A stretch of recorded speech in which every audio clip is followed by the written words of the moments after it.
और ऐसे तबके से उठते आई हैं जो जनजातीय वर्ग से। तो मेरे कहने का मतलब यह है कि जहाँ तक लगता है कि महिला सशक्तिकरण का नींव रखने वाली आधुनिक भारत में वो प्रथम महिला जो महारानी अहिल्याबाई होलकर।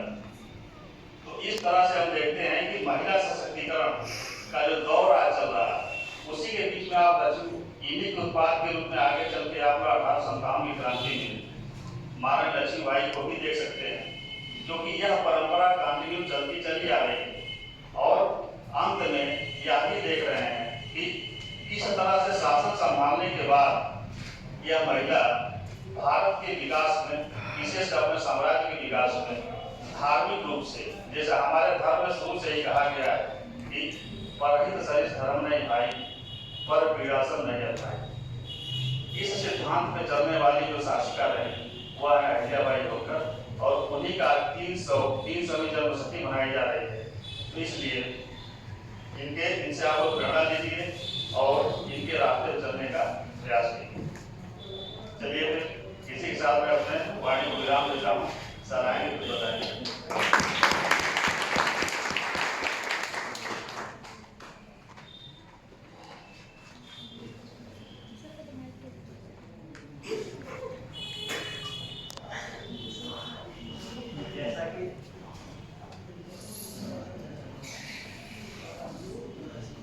जैसा कि आप लोगों ने अभी डी.एस. जंतु सर, जिला समाज कल्याण अधिकारी सर और यहाँ पर अभ्युदय कोचिंग के शिक्षक श्री गणेश सिंह सर द्वारा आप लोगों को अहिल्याबाई होलकर के बारे में बताया। कल मैं आया था तो मैंने इनके बारे में एक संक्षिप्त विवरण आप लोगों को दिया था। तो सेवा सुशासन के इस वर्ष में जब हम अपना अमृत महोत्सव भी सरकार के नेतृत्व में मना रहे हैं, तो 300वीं इस वर्ष में जहाँ महारानी अहिल्याबाई होलकर ने एक महिला होकर के उस कर्तव्य पद को चुना, धर्म पद को चुना, कि आज उनकी प्रेरणा से सरकार भी क्या नाम है सेवा सुशासन का वर्ष मना रही है। इस क्रम में महिलाओं को किस तरह आगे बढ़ाया जाए, महिलाओं का सशक्तिकरण किस तरह किया जाए।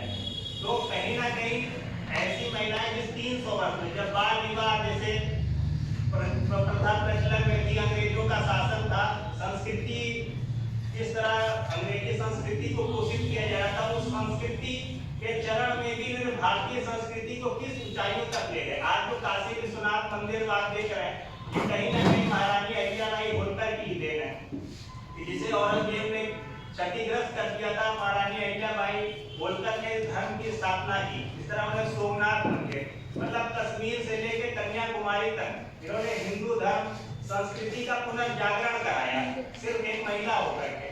तो इस तरह महिलाओं के रूप में आप लोग भी यहाँ शिक्षा ले रहे हैं, और स्त्री शिक्षा के रूप में पहली ऐसी महिला जिन्होंने अपने होलकर साम्राज्य में उसका विस्तार किया।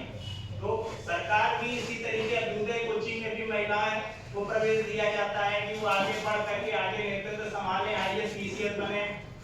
जिस तरह सर ने अभी सेना में लेफ्टिनेंट के रूप में महिलाओं का उदाहरण दिया, उसी तरीके आप लोग भी उसको आगे बढ़ सकते हैं। अभी हाल ही में यूपी पुलिस भर्ती हुई थी, उसमें भी करीब 22 से 23% महिलाएं कहीं ना कहीं उस नेतृत्व में आई, महिला पुलिस बनी। तो सरकार का उद्देश्य यही है कि किस तरह हम अपने समाज का एक वर्ग जो पितृसत्तात्मक समाज है, उस पितृसत्तात्मक समाज के इस व्यू को तोड़ा जाए और किस तरह महिलाओं को आगे लाया जाए।